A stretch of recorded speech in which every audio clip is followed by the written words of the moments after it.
So that takes us to our final album of March. Whew! Jesus Christ, we finally made it. And we have finally made it to the debut album from As Everything Unfolds, Within Each Lies the Other.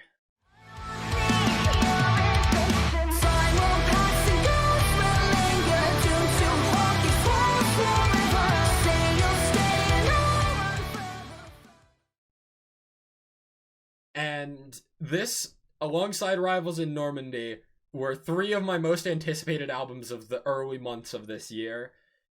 And this album is everything I hoped it would be and more. I am in love with this album, and the fact that the fact that we are 3 months into the year and I already have three albums which are on par with my top 5 of 2020 is nuts. Like, if I were to put Normandy, Rivals, and As Everything Unfolds, if I were to slot those into my rankings of last year, they would all fall between like the number 2 to number 6 spot. And we're only 3 months into this year, so like, how much is that leaving for the rest of this year? Right. If, like, these first few months are already that fucking good.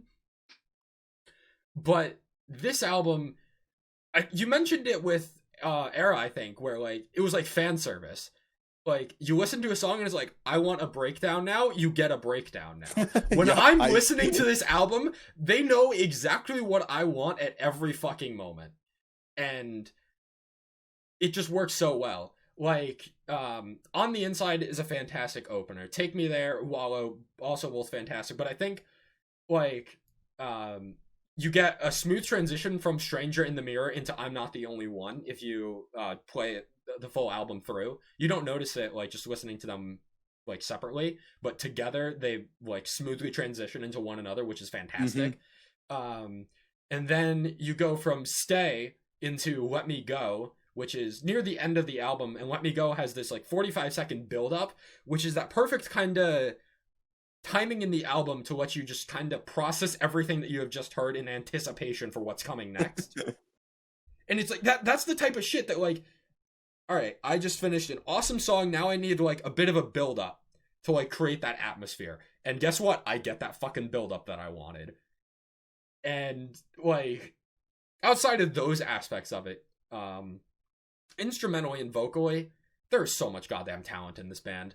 It is unreal.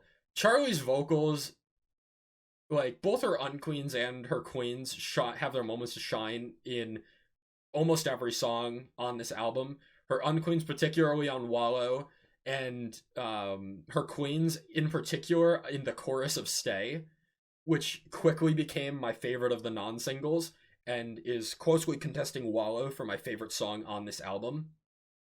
I noted down the chorus of that song, which I think I haven't entirely pieced together like the theming or the message of the album and like how it all connects from song to song, but I have pieced together that idea of within each lies the other to the chorus of Stay, where it says, time will pass and ghosts will linger, doomed to haunt these walls forever. Say you'll stay and I'll run further, further than ever before. So that idea of ghosts haunting these walls forever, I think, kind of ties into the idea of within each lies the other. So we all have a ghost, we all kind of have a shadow, which comes into play into hiding myself, where it's like I'm hiding from myself, my shadow is overwhelming me or overtaking me or something like that. I haven't pieced it together, but I can see the elements that are starting to form the web. And I think, like, given a couple more weeks, a couple more months with this, like, I'll be able to fully piece it together and fully appreciate the masterpiece that this album is. So, Derek, Jacob, if you guys have any thoughts, let it rip. I was just gonna say, full disclosure, I am not sold on the uncleans in this. Mm-hmm.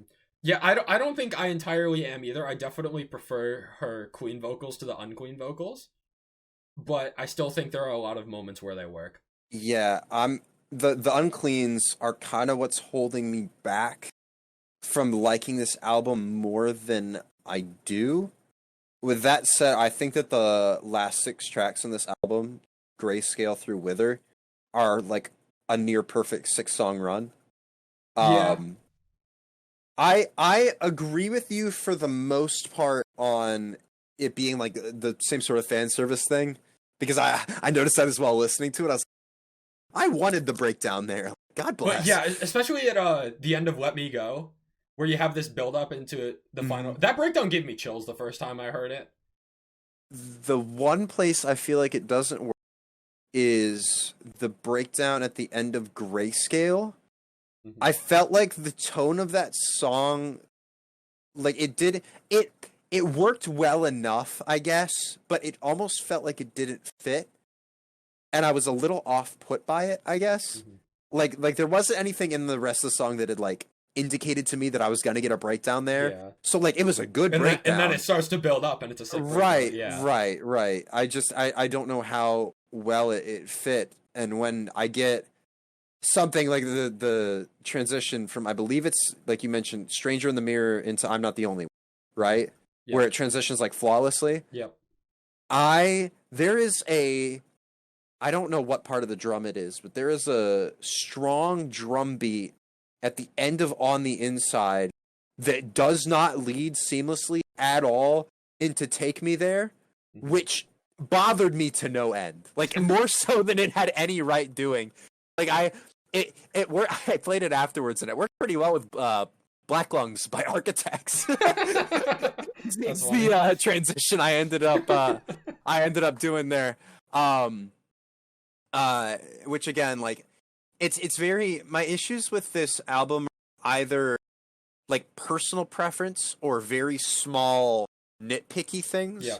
I think objectively this is a very good album with, like you mentioned, a theme that I can't quite piece together yet, but probably one of the, I don't know how to phrase it, one of the albums that I think I'll end up revisiting the most this year on the grounds that I want to unpack more about it, like both in the theme and like musically, whether it be instrumentally, vocally, whatever, because I think it has a lot of potential for me to like it more than I do, if that makes sense. Yeah.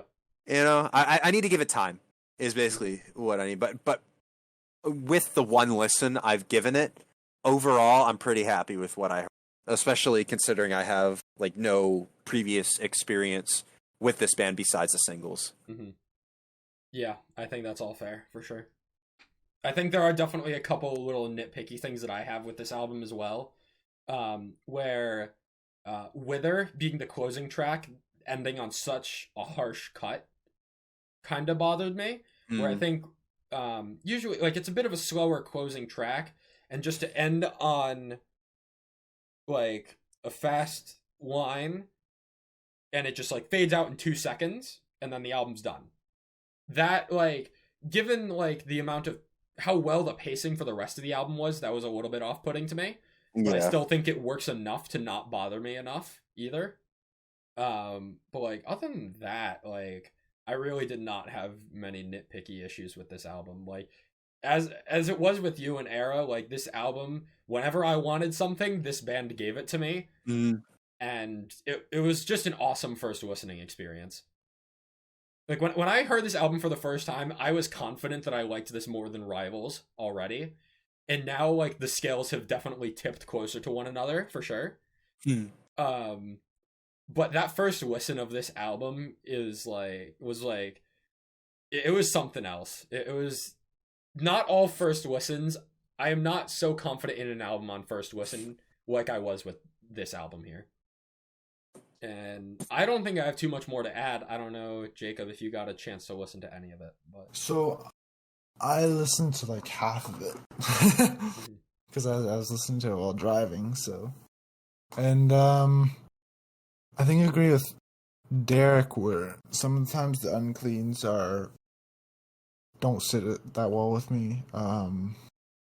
Yeah, that's that's kind of how I feel. I still need to finish listening to it, but that's fair. Yeah, I mean, as we have said many times throughout this episode, there was an unreal amount of music for us to talk about and cover this month. So, not being able to get to everything is just like I wouldn't expect anyone to be able to get to everything this month. No, I feel like later on in the year, and even like probably this first part of April, there will be a good lull in releases that we can spend some time with a lot of the stuff that we missed or needed more time with from March, you know? Yeah. This included. This has definitely been like one of the craziest months that we have covered in our year of doing this podcast. I think it is the craziest. Like, it's in close contention with August of last year, maybe October of last year too, but yeah, just so much, and so much good too. I mean, yeah, I think so much. this is probably my favorite release month, just overall, tied with maybe August of last year, but just so much good to unpack this month, and that I still have to unpack too with backlog, whether it be here stuff I had on my own, you know, but.